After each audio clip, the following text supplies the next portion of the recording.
Kerajaan sepatutnya tidak melancarkan dahulu padu, bentangkan kepada rakyat secara keseluruhan mapping kerangka asas apakah padu ini. Terima kasih kerana menonton dan memilih channel ini. Sila tekan like, share dan subscribe agar anda tidak ketinggalan mengenai isu politik semasa yang kami sampaikan setiap masa. Terima kasih.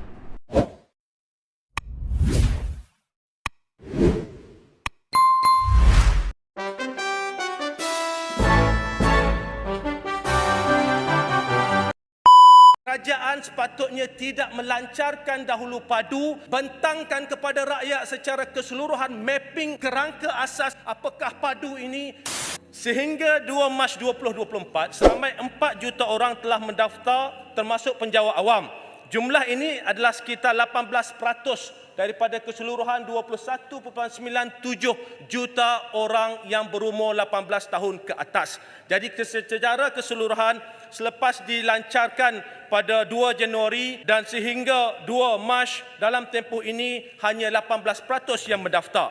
Pada pandangan saya, terdapat pelbagai perkara yang perlu diteliti dan diperhalusi oleh kerajaan berkaitan dengan sistem padu. Pertama, berkaitan dengan keselamatan data-data. Ini telah disentuh oleh pelbagai pihak, termasuklah dari pihak kerajaan sendiri. Jadi saya tak nak sentuh berkaitan dengan perkara itu. Kedua, berkaitan dengan maklumat yang perlu diisi. 39 maklumat yang perlu disemak, dikemaskini atau dimasukkan. Ada maklumat yang rakyat secara umumnya lihat tidak ada keperluan untuk mereka memasukkannya kerana maklumat tersebut telah ada dengan kerajaan atau agensinya.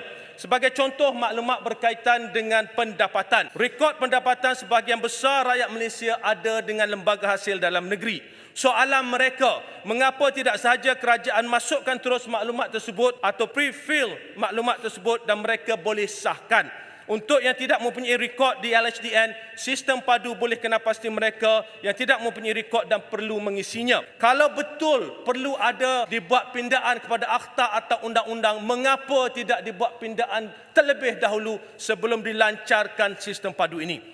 Ketiga, saya ingin menyentuh tentang keperluan untuk mengisi komitmen atau hutang serta insurans. Dalam sistem ini kena isi pinjaman perumahan, pinjaman kenderaan, pinjaman pendidikan, pinjaman peribadi dan seterusnya maklumat berkaitan dengan insurans. Bagi ramai rakyat, maklumat yang diminta khususnya hutang adalah terlalu peribadi. Jadi mereka pun jarang kongsi di mana-mana domain awam. Hatta LHDN pun tak minta data atau maklumat berkaitan dengan hutang. Jadi rakyat di luar sana tertanya-tanya, kalau nak isi, mengapa perlu isi sampai maklumat tentang hutang? Apakah tujuan maklumat ini diminta? Adakah mereka yang mempunyai hutang yang lebih besar akan mendapat bantuan yang lebih tinggi? Jadi perkara-perkara ini perlu dijelaskan kepada rakyat. Tidak cukup letak di situ dan minta mereka isi, kerana ini adalah bagi mereka maklumat yang privasi bagi pengguna. Keempat, rakyat tertanya-tanya, apakah sebenarnya manfaat yang diperolehi sekiranya mereka mendaftar dengan padu? Ini soalan paling susah saya nak jawab apabila ditanya oleh rakyat di bawah sana, apa manfaat yang bakal diperolehi? Kalau manfaatnya subsidi bersasar, apakah bentuk bantuan yang mereka akan terima? Apakah syarat untuk membolehkan mereka mendapat bantuan tersebut? Berapakah jumlah yang diterima sekiranya memenuhi syarat tersebut? Sebab itu, kenyataan Menteri Ekonomi pada 29 Disember 2023 yang menyatakan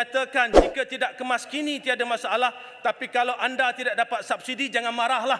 Itu kenyataan Menteri Ekonomi. Ini amat tidak membantu. Kelima dan paling penting, agensi mana yang akan menggunakan atau mengesahkan data-data yang ada dalam padu ini?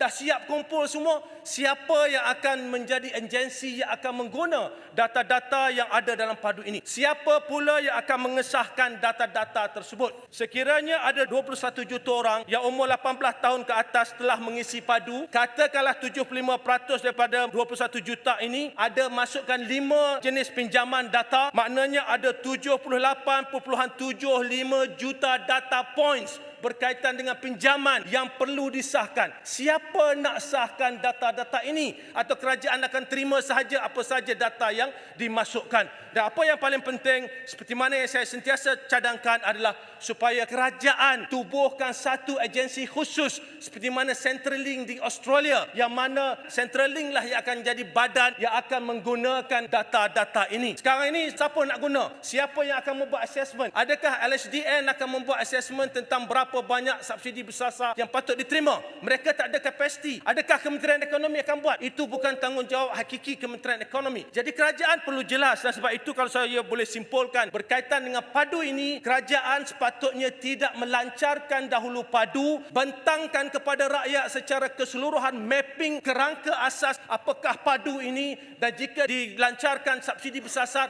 apa mereka akan dapat jika mereka anak 3, anak 4 dan sebagainya.